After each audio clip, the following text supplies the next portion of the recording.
have an incredible story and have overcome a lot of hardships, and you are now one of the most successful executives in the C-suite here in Canada.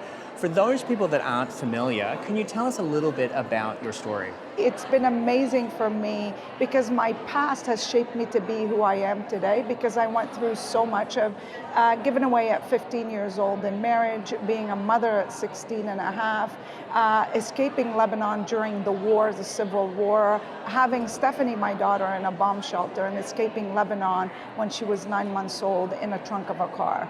And when I landed in Toronto, that was the moment of hope for me. That's why you'll always hear me say, Michael, that I am the proudest Lebanese you'll ever meet, but the most grateful Canadian, because what Canada has offered me and offered other immigrants is absolutely the dream come true.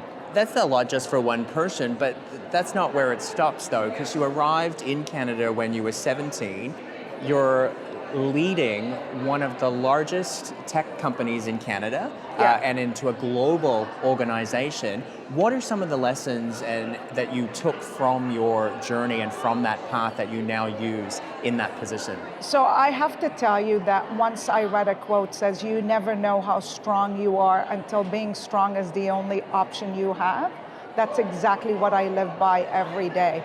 My past had shaped me to be the woman, the mother, the leader that I am today. Everything I do is basically around servant leadership, around servant parenting, around learning, around earning everything in life, and around giving it back because people like me that got to where they are today is determination. It's pure determination, because every challenge that I got hit with the abuse, we go down to the fact that at my job so many times leaders didn't believe that a female could succeed, and I just on stage I did mention, I remember one of my leaders saying to me, you're only successful, Rola, because of your good looks. And that to me had made me more determined to go out there and show the world the capability of a strong female that's passionate about making a difference. So when I started my career in telemarketing at Bell and then moved to Dell, I saw a huge opportunity ahead of me where I was surrounded with really good people. A sponsor and a mentor of mine saw something in me, and I could tell you that, Michael, that comfort and growth do not coexist at all. So for me, it was always outside of my comfort zone.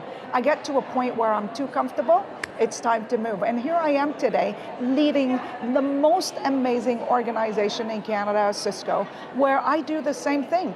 I continue to learn from my team. I continue to earn the trust of my team, because trust is not given, it's earned.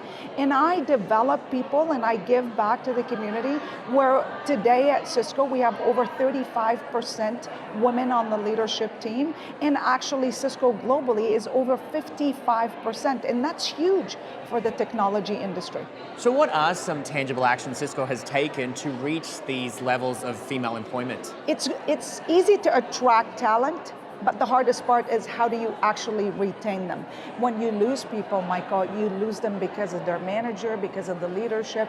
And that's what, to me, I always live and breathe by servant leadership, because servant leadership is what makes you human. Because people want to work for someone that has high EQ, because in the old days you used to hire for IQ. Today EQ could have IQ for breakfast.